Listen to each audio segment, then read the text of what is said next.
estilos de vida que tienen que ser un tema un poco pesado, por lo cual en este video lo vamos a desglosar en 4 temas diferentes, cuáles son la toma de muestra o indicaciones para la toma de muestra, la siembra inicial, las pruebas de químicas, las pruebas de sensibilidad e interpretación de para comenzar y precisamente con el contenido, tenemos que saber qué son las infecciones de la piel o cuáles son las infecciones de la piel, porque hablamos de cultivos de vida, siempre pensamos en infecciones de la piel y están en lo correcto. Pero las infecciones de la piel son todas, incluidas las que afectan a la piel, tejido subcutáneo, celular, fascitis, entre otros tipos. Además, también un dato muy importante es que estas infecciones, junto con las de vía respiratoria, son las infecciones más comúnmente en nuestra población o las infecciones que son más comunes. También estas infecciones tienen un alto variable de microorganismos, los cuales pueden hacer que se realicen estas infecciones.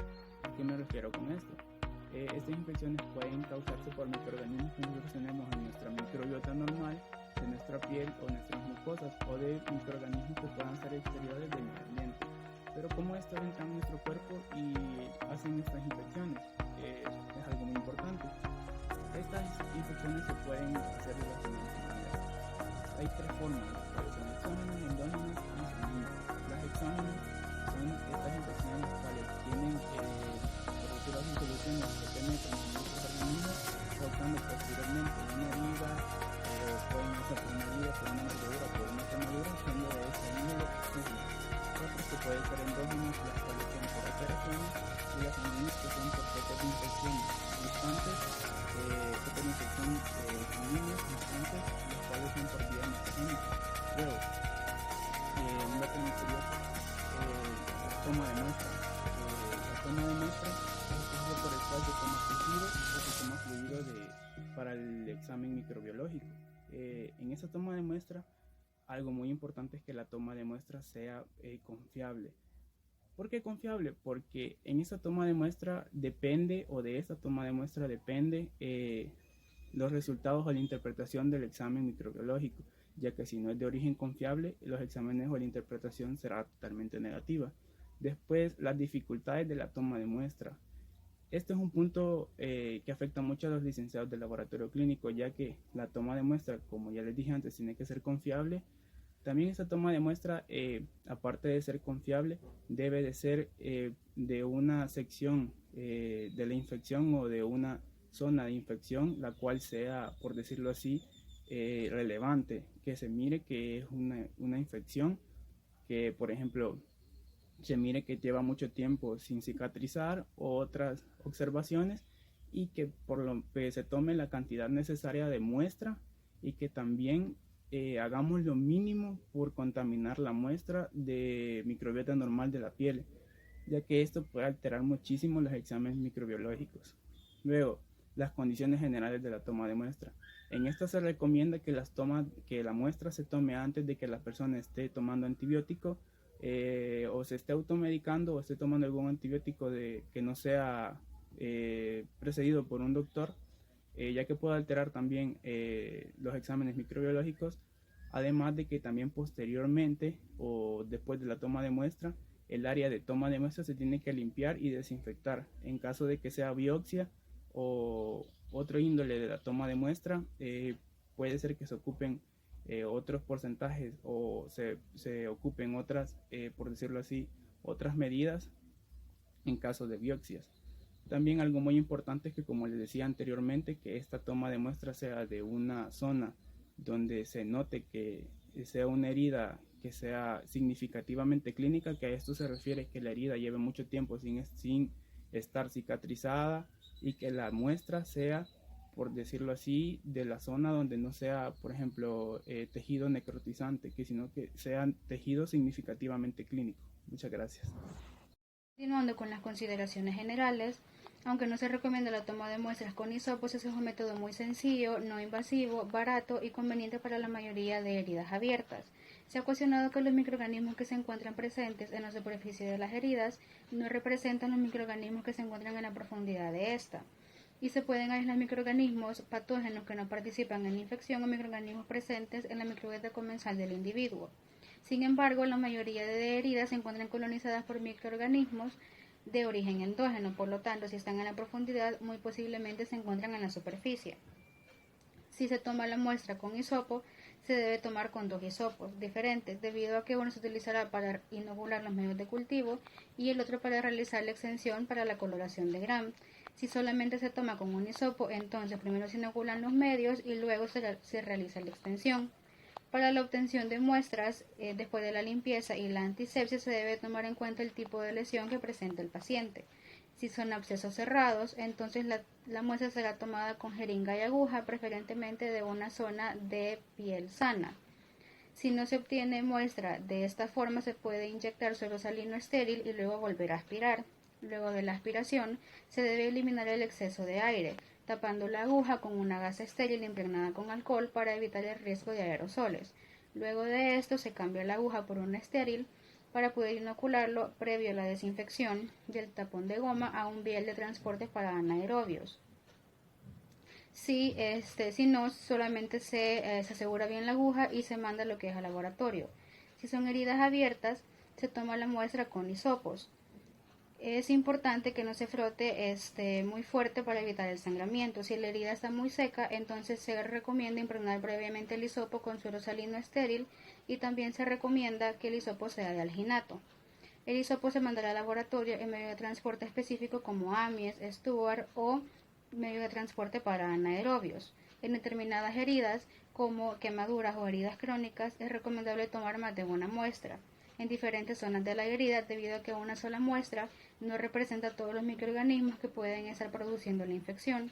Si los fragmentos son pequeños, entonces se inoculan en un medio de transporte para anaerobios. Si son grandes, entonces se colocan en un contenedor estéril sobre una gasa impregnada con suero salino estéril para evitar la desecación. En el caso de las biopsias serán fraccionadas por la mitad. Una parte se mandará para estudio microbiológico y la otra para estudio histológico. Las muestras deben ser enviadas al laboratorio, preferentemente a las 2 horas después de la toma de muestra, y las muestras que se encuentren en medios específicos de transporte pueden permanecer hasta 24 horas.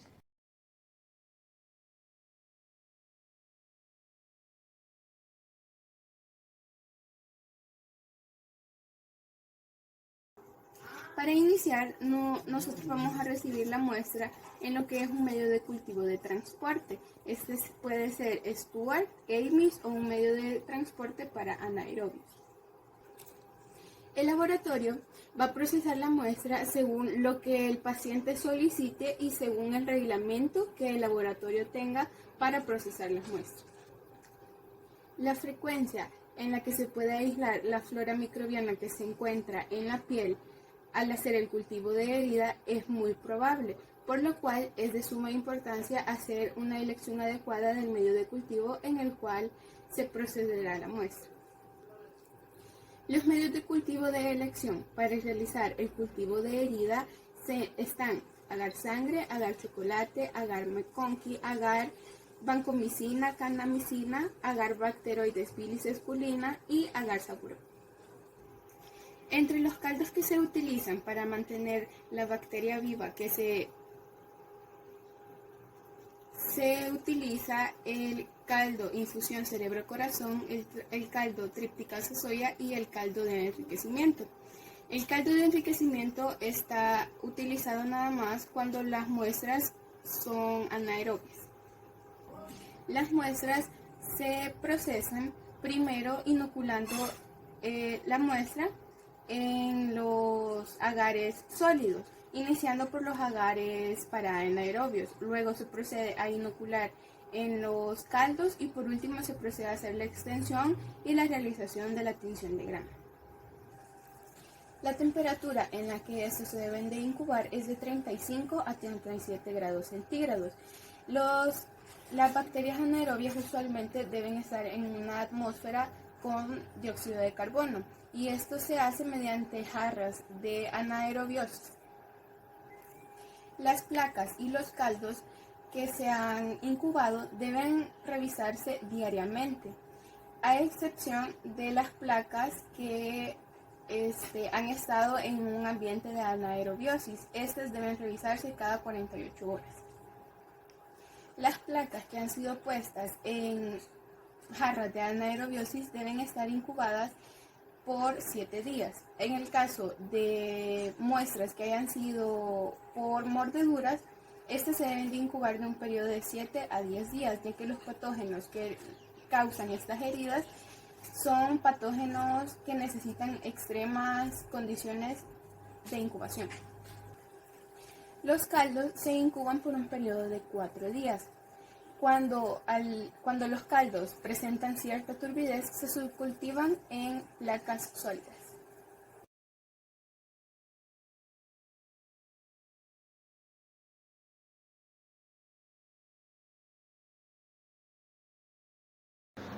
Continuando con el tema, les hablaré sobre las pruebas de identificación que se le realizan a cada una de las bacterias que podemos encontrar en los cultivos de herida. Entre ellas tenemos Streptococcus pyogenes, que son cocos gram positivos, oxidasa y catalasa negativas, la prueba de PIR resulta positiva y bacetracina resulta sensible. Staphylococcus aureus, son cocos gram positivos, fermentadores de lactosa, coagulasa positivos, catalasa positivos y oxidasa negativos. Pseudomonas aeruginosa, son bacilos gram negativos, oxidasa positivos. Las pruebas de TSI resultan K sobre A sin gas ni ácido sulfídrico. En Escherichia coli son bacilos gram negativos, oxidasa negativos, TSI A sobre A sin ácido sulfídrico, citrato negativo, urea negativo, rojo de metilo positivo, Voges-Proskauer negativo, movilidad positiva, ornitina negativa, indol positivo. En Klebsiella tenemos bacilos gram negativos fermentadores que crecen en Agar McConkey. Son oxidasa negativos, TSI A sobre A con gas y sin ácido sulfídrico. Citrato es positivo, Voges-Proskauer positivo. Salmonella, bacilos gram negativos, TSI K sobre A sin gas, urea negativo y citrato positivo.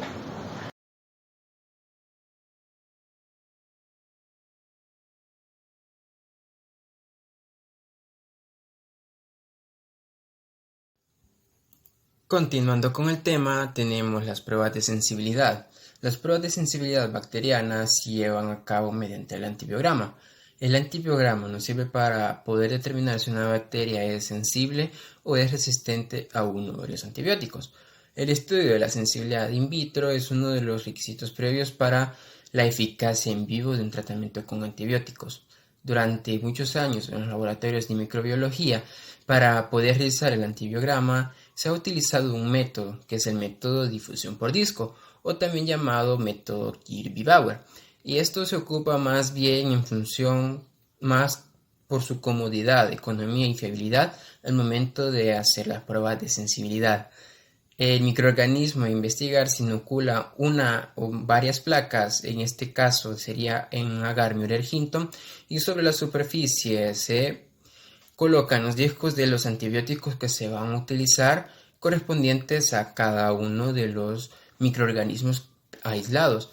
Por ejemplo, ya sabemos que en un cultivo de herida los microorganismos que vamos a encontrar más predominantemente pueden ser los estreptococos beta hemolíticos del grupo A y B, Staphylococcus aureus, Staphylococcus epidermidis, Escherichia coli, Proteus mirabilis, entre otros.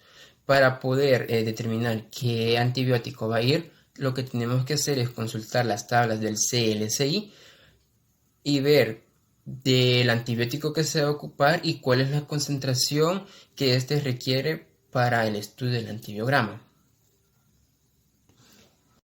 Continuando con las pruebas de sensibilidad, tenemos que para Staphylococcus epidermidis los antibióticos que vamos a ocupar son la cefalotina, la clindamicina, la eritromicina y la rifampicina.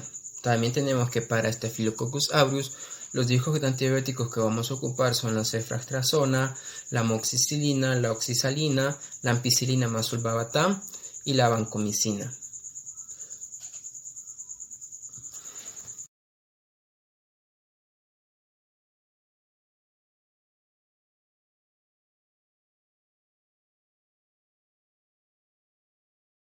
Continuando con nuestro tema sobre cultivo de herida, Les voy a hablar un poco sobre los resultados.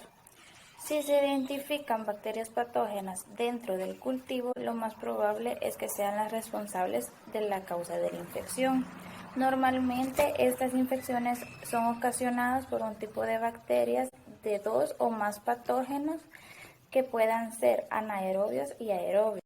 Si se detectan más de 3 microorganismos, es posible que no se logren identificar, por lo que hay que generar un reporte donde vaya escrito que existe flora bacteriana mixta, así para tener informado al médico que la muestra está contaminada. De que crezcan pocas bacterias dentro del cultivo, el dato puede resultar muy significativo, especialmente si la infección ha afectado un área considerada estéril. En caso de que no se consiga detectar ninguna bacteria dentro de la muestra analizada, debe pensarse que no existe ninguna infección a pesar de que la herida esté presente. El tratamiento antimicrobiano se guiará según la respuesta clínica del paciente, luego de tener los resultados de los cultivos y las pruebas de sensibilidad generadas para la muestra.